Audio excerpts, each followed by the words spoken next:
Congress party కంచుకోట మహారాష్ట్ర. భారతదేశంలోనే ఉన్నటువంటి మాఫియా శక్తుల అడ్డా కూడా మహారాష్ట్ర.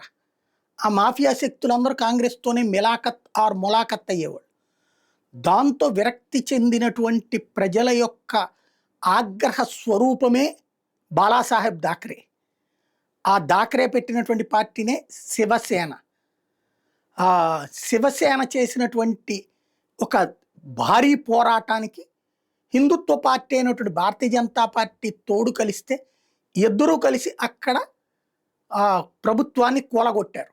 కాంగ్రెస్ ప్రభుత్వాన్ని కూలగొట్టి అధికారంలోకి వచ్చారు. ఆ వచ్చినప్పుడు అందరూ అనుకున్నది బాలాసాహెబ్ థాకరే ముఖ్యమంత్రి అవుతాడని.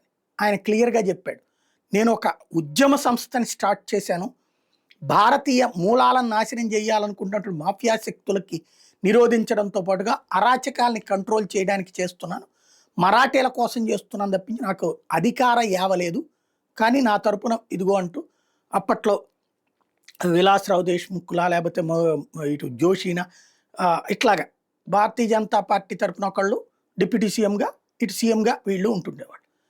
తను చెప్పేశాడు, శివసేన ఏనాడు కూడా అధికారానికి సంబంధించి నా కుటుంబం అందుకోదు, శివసేన అధికారంలోకి వస్తుంది, అధికారంలో కొనసాగుతుంది, కానీ నా కుటుంబం మాత్రం అధికారం దాంట్లోకి రాదు, ఎందుకంటే నేను గాంధీల కుటుంబపు వ్యవహార శైలిని వ్యతిరేకిస్తున్నాను అన్నది.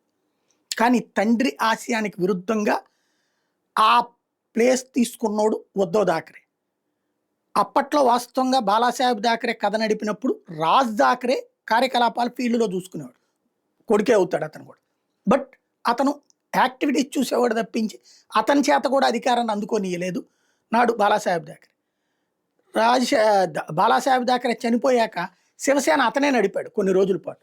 అయితే ఎప్పుడైతే ఉద్ధవ్ థాకరే భార్య తన కొడుకు సీఎం కావాలనుకుందో అప్పుడు ఉద్ధవ్ థాకరే తెర ముందుకు వచ్చి తను పార్టీ అధ్యక్ష బాధ్యతలు స్వీకరించడం, రాజ్ థాకరే కాకుండా తను టేకప్ చేశాడు. అక్కడి నుంచి ప్రారంభమైనటువంటిది కాస్త వీళ్ళకి ఆ సంజయ్ రౌత్ అనే ఒక జోకర్ కమ్ శకుని తగిలాడు. వాడి సలహాలతో ఒకసారి ముఖ్యమంత్రి పదవి అందింది ఉద్ధవ్ థాకరేకి, ఆ తర్వాత పోయింది. ఇప్పుడు శివసేన అనేటటువంటి చీలిపోయి షిండే చేతుల్లోకి రావడం ఒక ఎత్తు అయితే, మొన్న స్థానిక మెయిన్ ఎలక్షన్లోనూ గెలిచారు, స్థానిక ఎన్నికల్లోనూ గెలిచారు. రేపు మాపు ఇక ముంబై వీటన్నిటికీ ఎలక్షన్ జరగబోతుంది. ముంబైలో కూడా కనుక పట్టు కోల్పోతే ఇక బాలాసాహెబ్ థాకరే కుటుంబపు వారసత్వం అంతమైపోయినట్టే. అలాంటి సిచ్యుయేషన్లో ఇంతవరకు రాజ్ థాకరేని తోసేసి శివసేనని తన చెప్పు చేతల్లో పెట్టుకున్నటువంటి ఉద్ధవ్ థాకరే ఇప్పుడు రాజ్ థాకరేతో చేతులు కలిపారు. ఇద్దరూ కలిసి బాలాసాహెబ్ థాకరే సమాధి దగ్గర చేతులు కలిపారు. ఇక్కడే దరిద్రం ఏంటంటే, ఆయన ఆ కుటుంబ వారసత్వాన్ని ఒప్పుకోనటువంటి ఆయన ఆత్మకి అన్యాయం చేశారు. ఆయన ఎదురుగుండా, ఆయన సమాధి ఎదురుగుండా వీళ్ళిద్దరు చేతులు కలిపారు. రాబోయే ఎలక్షన్లో కలిసి పోటీ చేస్తామన్నారు. కాకపోతే సమస్య ఏంటంటే, రాజ్ థాకరేకి ఇంతకుముందు చాలా ప్రయత్నించాడు, ఫెయిల్ అయ్యాడు.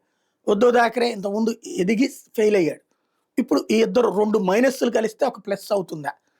అయితే మహారాష్ట్రలో ముంబై ఎలక్షన్స్తో పాటుగా కీలకమైన పూణే ఇట్లాంటి ఎలక్షన్స్కి సంబంధించి ఒక కీలకం అవుతుంది ఇలా జోడి. ఇప్పుడు చతుర్ముఖ పోటీ అవుతుంది. ఒక పక్కన ఎన్డీఏ, ఇంకో పక్కన కాంగ్రెస్ ఇప్పుడు శివసేనతో కలిసి పోటీ చేసింది కదా మొన్న కూడా, మహా గఠబంధన్ పేరుతో. ఏది స్థానిక ఎన్నికల్లో కూడా ఈ దఫా ముంబైతో పాటు ప్రధాన నగరాలు విడిగా పోటీ చేస్తాను. కాబట్టి కాంగ్రెస్ సపరేట్, బీజేపీ కూటమి సపరేట్, ఉద్ధవ్ థాకరే సపరేట్, అంటే త్రిముఖ పోటీ జరగబోతుంది అన్నమాట.